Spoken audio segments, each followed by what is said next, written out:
Dia seolah-olah tak faham masalahnya. Dan sayalah yang kemudian dihukum dan mengatakan saya ini bersama dengan Bank Dunia. Tetapi pendapat dia lebih kepada nak turut IMF, nak turut World Bank. Menteri Kewangan pada ketika itu dan Kabinet menulis semula kepada Bank Dunia minta pinjam, dan Malaysia mula meminjam dari Bank Dunia pada tahun 1999, dan ini fakta yang tak boleh disangkal sesiapa.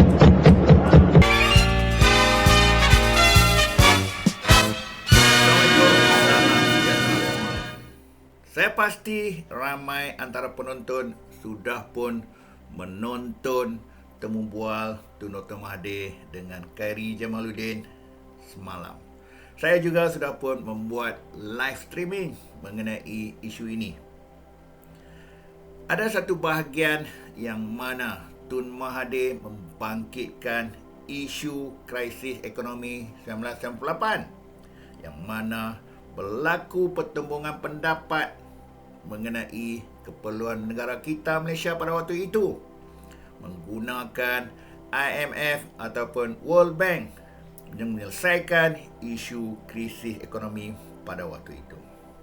Kita tonton siapa sebenarnya yang bercakap benar, siapa sebenarnya yang berbohong antara Tun Dr. Mahathir Mohamad dengan Perdana Menteri sekarang Anwar Ibrahim. Jom kita dengar apa yang diperkatakan memberi oleh peluang kepada Anwar untuk jadi Perdana Menteri. Saya dapati dia tak mampu nak tangani masalah, terutama apabila datang masalah financial crisis. Dia seolah-olah tak faham masalahnya. Sudah tentu bila kita tak faham masalah, kita tak boleh design nasihat oleh IMF dan World Bank. Jadi saya berpendapat bahawa saya tak bolehlah bercuti. Saya balik dan saya tidak langsung saya ambil alih tugas saya lah. Saya tubuh satu komiti baru di luar daripada kabinet kerana saya nak supaya ada bankers, ada financiers, ada lawyers datang bersama supaya pendapat mereka boleh didengar. Kabinet seperti biasa tak mempunyai pakar. Jadi kita ambil pakar daripada luar dalam dan Anwar juga berada dalam situ. Saya masih membenar dia memberi pendapat. Tetapi pendapat dia lebih kepada nak turut IMF, nak turut World Bank. Saya bagi tahu kepada dia, saya kata Anwar, kalau you buat macam itu, satu hari kita tidak akan ada cukup duit untuk bayar gaji pun. Apapun, jom kita dengar penjelasan Anwar Ibrahim semasa beliau berbahas di Parlimen. Ucapan ini dipercayai dilakukan selepas beliau keluar daripada penjara pada tahun 20-an. Tengok apa sebenarnya yang berlaku. Tengok bagaimana autanya Tun Dr. Mahathir mengenai Anwar Ibrahim. Saya menulis kepada Bank Dunia selaku Menteri Kewangan menghentikan pinjaman dari Bank Dunia kerana keadaan belanjawan kita sudah seimbang pada ketika itu. Kalau tidak yakin, boleh semak dengan dokumen di Perbendaraan dan Bank Negara Malaysia. Kita menulis mengatakan kita tidak perlu lagi pinjaman dari Bank Dunia tahun 1993. Dan sayalah yang kemudian dihukum dan mengatakan saya ini bersama dengan Bank Dunia. 93 kita hentikan. Saya masuk penjara 98, 99 semasa saya di penjara.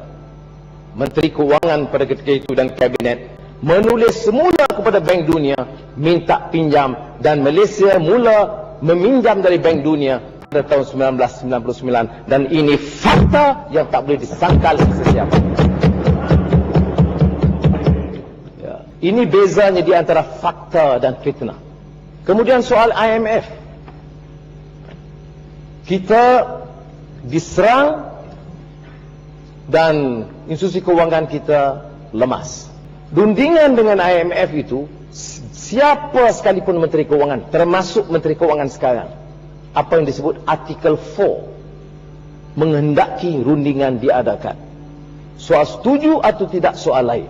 Tetapi sekarang ini, dalam sistem kita sejak Tun Tan Siew Sin menjadi Menteri Kewangan, sampai sekarang Artikel 4 itu diguna pakai, rundingan mesti diteruskan. Itu Kesimpulannya, apa yang boleh kita perkatakan? Itulah kebencian, kekecewaan dan juga kedengkian beliau yang sampai bila tidak akan keluar daripada minda beliau terhadap Anwar Ibrahim. Apapun kita percaya masa sudah pun sampai kepada Anwar Ibrahim yang sudah pun menjadi Menteri Kewangan dan Perdana Menteri. Kehilangan jawatan selepas 24 tahun menunggu. Bagaimana pula dengan Tun Dr. Mahathir? Entahlah. Biarlah masa yang menentukannya. Tetapi dalam kehidupan, kun fayakun masih tetap berjalan. Sekian dari saya untuk ulasan pagi ini.